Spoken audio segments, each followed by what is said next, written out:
This is a good set too. This is one that I think is going to give you a good idea about the kind of state we're in for Street Fighter in this season. In this version of Street Fighter, you're going to see a lot of people switching characters and trying different stuff.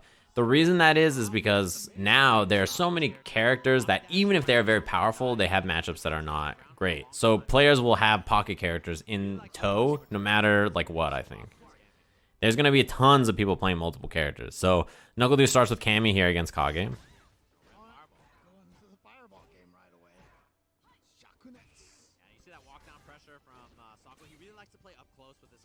Yeah, one thing I always talk about with Sako is that he's really good at just walking up into your face and playing ground game, which I think is why he's good with a character like Kage, right?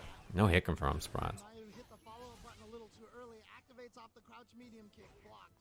See, he's just really good at walking up in your face and just playing the ground game at this range.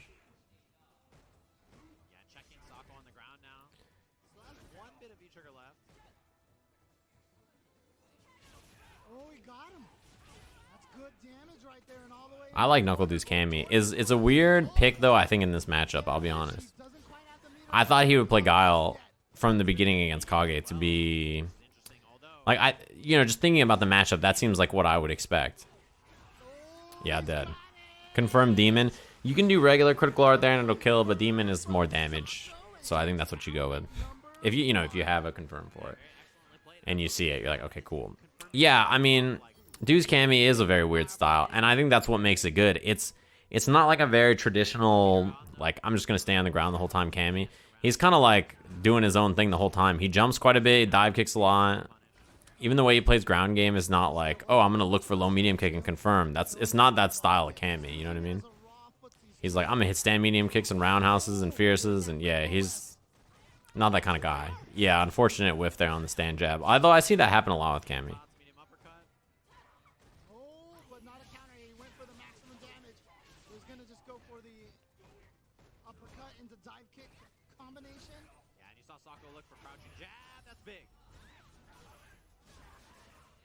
Doesn't spend any of the V-trigger. I think it's because he wants to save it in case Demon becomes an option here with how much meter he has.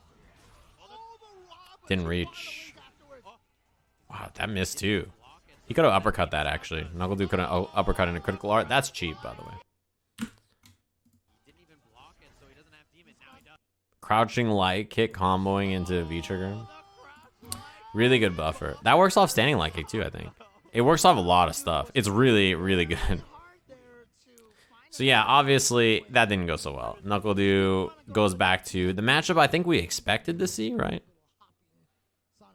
Yeah, it's so good. That V-trigger too works from like almost everything. It's really good.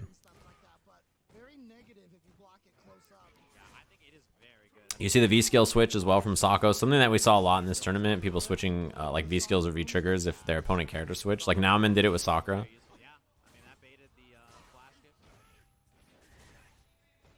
I like that V-skill in this matchup as well. I can go over fireballs, right? Well, you want to get over the booms with V-skill, and also the V-trigger version is very good as well.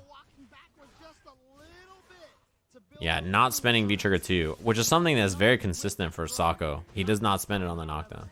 I guess maybe because in this version, Kage's like frame advantage from uppercuts on knockdown is better anyway, so he's like, whatever, I don't really need to use the V-trigger for the Akuma-like setup. I can just do whatever I want.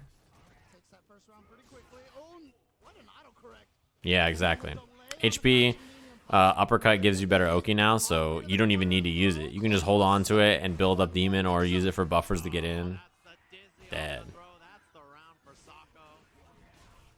Kage is that character. He does a lot of damage. Like, he doesn't really win ground game consistently against that many characters and that many times. I think the one and only CJ. Thanks very much for dropping the 8 months. But I think with V-skill, and I think with like his better Oki off of his confirms now, like he is definitely a more dangerous character. You see NuckleDu has already made a good adjustment. Great sweep. He stopped flash kicking as much and starts crouching heavy punch so he doesn't get baited by the jump air fireball. That was a punish. NuckleDu when he's cornered just holds up forward a lot, by the way. He just does not want to be there. Good counter hit confirmed.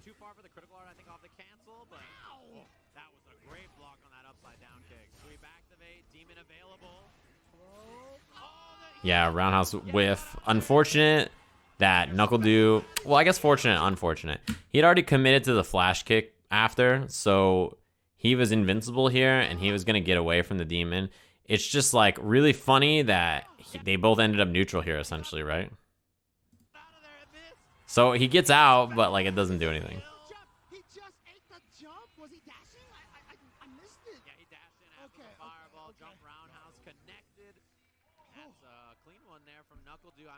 He switches after this game, right, to Menat? Yeah. The demon was a good try. It probably would have killed. I didn't look back at the health, but I'm pretty sure it would have killed at what he was at. Wow, that reached into sweep. That's pretty far. Yeah, one thing I like about using V-Skill, I think this is an interesting matchup. On one hand, right, in this version, using V-Skill 2 is weird to me. Wow, what a reset. Close to Dizzy. Yeah. When you use V-Skill 2 in this matchup, which is what NuckleDu is doing, you lose the ability to use V-Skill 1 and get in behind it when she throws the orb and you're out of range. So you're going to see it in this matchup. It's quite interesting because I think V-Skill 2 for Guile is great, but I also think that you lose something that's pretty important, maybe full screen against this character. But yeah, I mean, V-Skill 2 is great as well. It's not like it's a bad V-Skill. It's a give and take situation.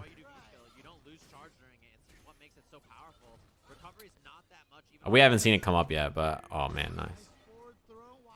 That's one thing that's very good in fighting games in general, is walking out of your opponent's jump in and then just letting them whiff, throwing them after they land. Yeah, he was like, fuck it. I don't know where she's going to end up. Whatever, I'm out of here.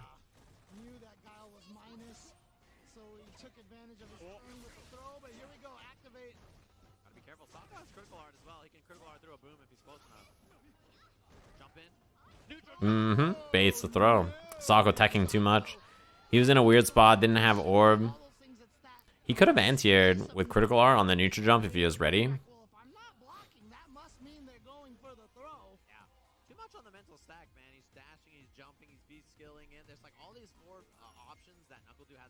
Yeah, back with Menat.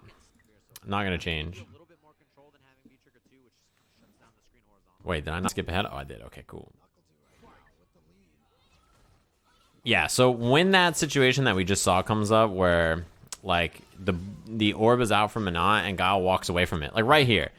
If this is V-Skill 1 Guile, he puts the seal on the screen, he goes, suh, and he throws the seal out, and then he can just, like, throw the big boom and then follow behind it. With V-Skill 2, he doesn't have that available, so he just has to, like, sit back here and, yeah, she's just going to absorb the boom. You see, this is my issue with V-Skill 2. I think it's still maybe the better V-Skill in this matchup, but it's quite interesting that it's something you still have to sacrifice, right? It's just something to think about, whether you value having V-Skill 2 more. But yeah, you saw that, Moste? That was pretty good. He knows the lore. So that's why you see NuckleDu doing walk-up V-Skill 2 a little bit more. I think useful to get over her orb toss.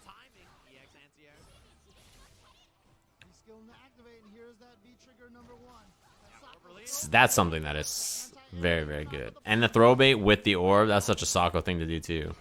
He's really good at negative edging the orbs like that. You see he did it in the backdash too, the release on the ground. That was a good dash. The thing about Sako there is good understanding of your character. Obviously, he's going to have that with Menat. Before you see the orb is glowing, until the orb hits her hand, until it reaches her hand, if Menat is moving, it's still a hitbox. So the dash there actually made the orb still a hitbox. It's not going to hit her hand during the dash.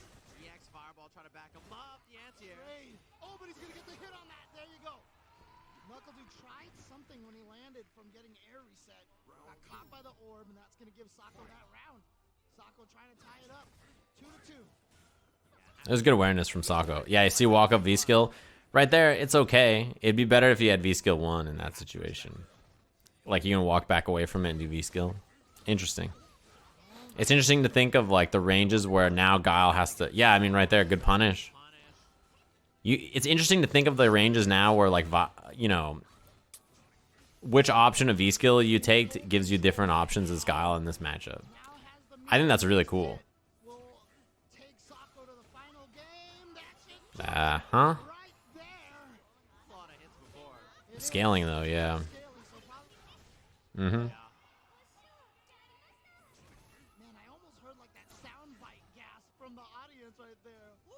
Yeah, again, this is one of those ranges where V skill 1. He has V skill 1. This is where he puts V skill 1 out. This is one of the things about What is NuckleDu gonna do? I mean, it's legit. Like, he doesn't have good options. There's a reason he's just sitting there, right? Like, he's not doing this. He just doesn't have a lot of options. That orb is he legit is just kind of, yeah, he's just legit in a bad spot. Now it's especially bad, right? Yeah, I mean, what are you gonna do? Your options are actually legit bad. The crowd was laughing during that point when he's whiffing throws. All right, so the switch to Mika. I think this is interesting. For NuckleDu, of his characters, I think all of them that's not Guile, I think are quite good against Menat, actually, right? Cammy, great, right? Good. I'll take that. Mika, great. I'll take that. G, fantastic. Yeah, I'll take that. I'm just surprised that this is the character, because I thought he was going to go G. Yeah, this is the third character NuckleDu has played, and we saw 2 from Sako. So there's 5 characters alone in this match. There's more than the Tekken top 8. This match has more characters than Tekken's top 8.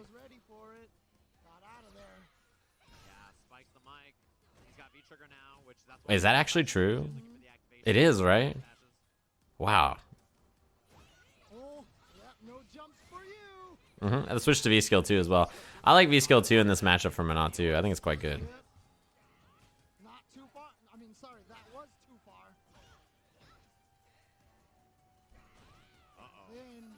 Mm-hmm. One thing about NuckleDu Mika that I will characterize him for is he really likes point blank, like short, crouching heavy punch, short slide. He really likes doing that to activate quite a lot. And sometimes we forget that there's a big gap there, and you could just hit that crouching jab to interrupt before the Twitch Prime. Thanks very much. Yeah, so Sako has a good read about that. He blocks short, and he's just like, I'm going to hit crouching light kick. Which I think is like good awareness of the matchup and also how NuckleDu, you know, plays. He's just like, oh yeah, he's going to try to, you know, get some big activation here. Bad spot. I like regular throw there. Very safe option. Yeah, on that dash up, Mika's +3, so her pressure after is fantastic. Doesn't even have the meter for a V reversal yet. Gotta watch out. A single hit from Sako can do a ton of damage, and there it is. Activates the V reversal. Good anti-air, but he's still got a long way to go. Was that actually plus? I feel like he could have hit a 3-frame button there, maybe. That's quite good. The drill is a super good option to have. Ronadeshko was a good activation point. Mix up. Yeah. Yeah, I think the reason you play V-Trigger 2 with Menat is having a horizontal option that is quite good to stop. Ooh, that's bad. That's a very bad start to the round. Having a horizontal option to check characters like that is very useful. Behold your future.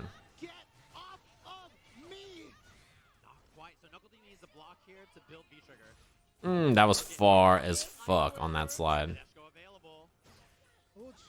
Splash would have been right for him there. Oh, it didn't combo? I thought so too. I'll be honest. I thought NuckleDu was right.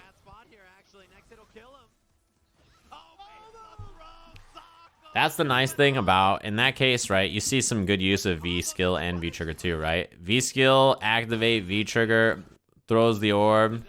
This is one thing that's really nice. You get the recall, and then he does crouching medium kick. Orb toss after, dash ups, like keep him in block stun and set up this mix up. So you see the usefulness of both V trigger and V skill in the same thing, right?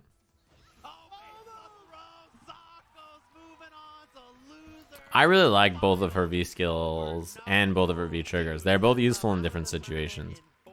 Like when you have V trigger 2, it's like a 2-bar V trigger that lets you cover horizontal distance very safely and set up offense. And then with V skill, it lets you check characters like that who need to approach against her, and it gives you something more forward moving to like stop and get an activation point, or if Mika jumps or something like that and lands outside of your anti-air range. So let's say like Mika is jumping from like right here and she lands right here, and Menat is over here below my head. She's down here. So this is Menat. She's, you know, she's down here. She's got an orb in her hand. You know, like, okay, well, if she jumps at me, I know that I can't really anti-air at this range. That's where Menat V-Skill 2 is really good. Because you just let Mika land and you V-Skill 2 in and then do orb recall off of it. You know what I'm saying? It's something that I think is like underrated as a tool for her. Anyway, Sako moves on. Nice work.